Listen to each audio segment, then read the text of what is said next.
Hey, welcome to Surviving Special Needs Parenting. My name is Michelle. I'm a holistic life coach and the owner of Lotus Coaching Studio. To learn more about me or my programs, just go on over to lotuscoachingstudio.com. So today I want to just dive right into it. I want to talk about something that is really huge in the special needs community, and that is isolation and loneliness.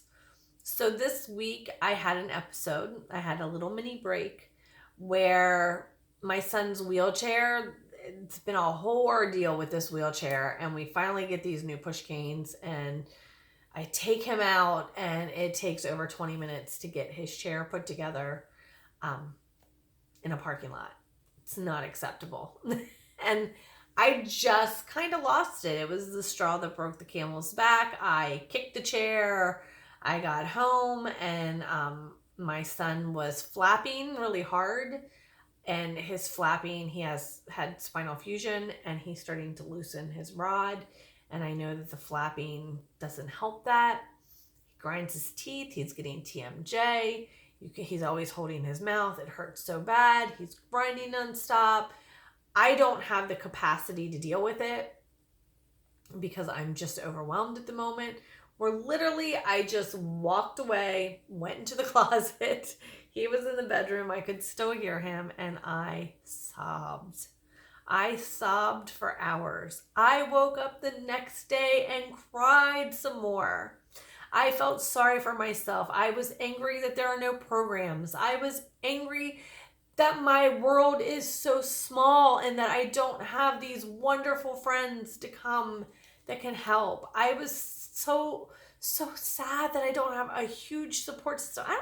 I don't have much of a support system at all.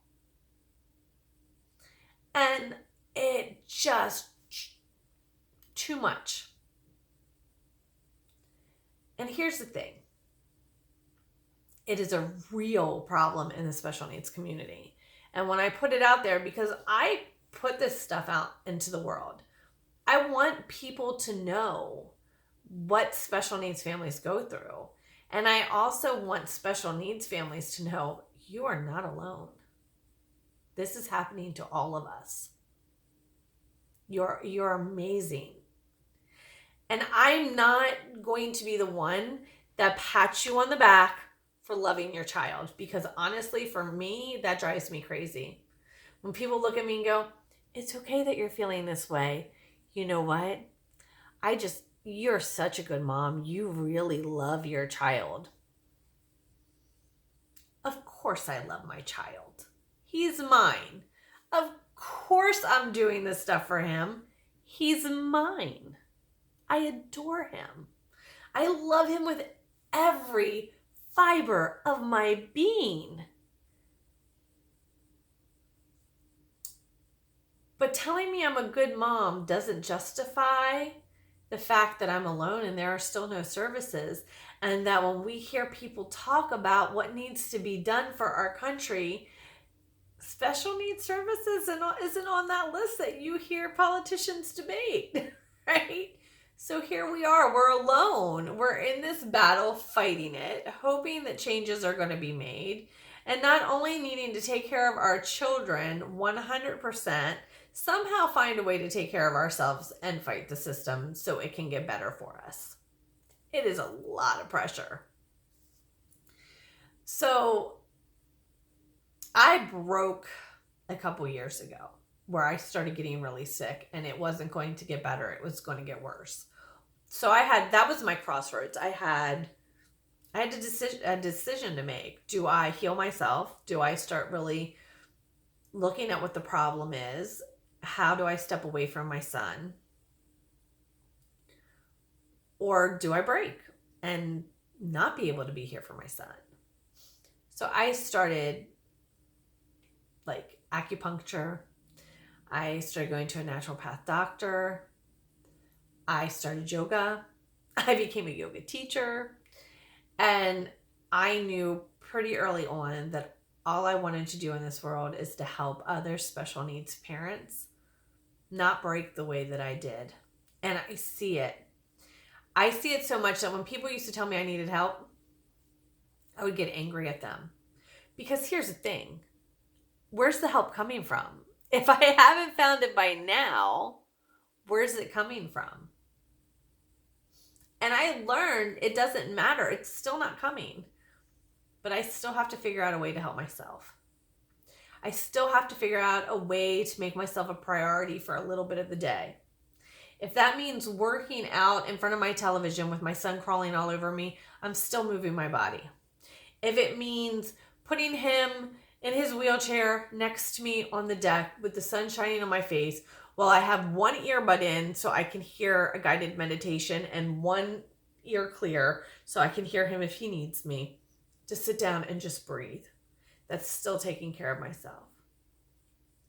The reason I went back to school and became a holistic life coach was to help special needs parents for this exact reason. Because the isolation and the loneliness is real. And it is nice to be able to have someone to talk to that gets it, can get you to think about what is happening, to step away from being in the middle of it and see the big picture, and to give you the tools to get the hell out of your funk. Because you know as well as I do, once you get stuck there, it is hard to get out of it. So yeah, you're still going to have your moments where life sucks and you are pissed, and that is okay. But you need to pick yourself up. You need it and your kids need it. You need to be able to learn how to make yourself somewhat of a priority because you need that joy in your life. You need to know that you are not only on this earth to be a caretaker to your child. Not that there's a problem with being a caretaker to your child. No, there's not. They need you. But if you break and you're miserable all the time, you may not be there for them. It is a hard balance.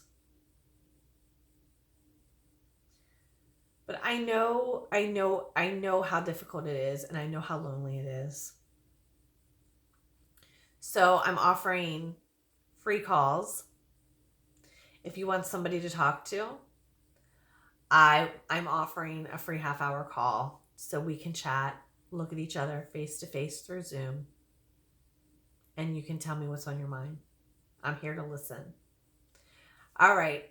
I just wanted to get that out there and say, I see you.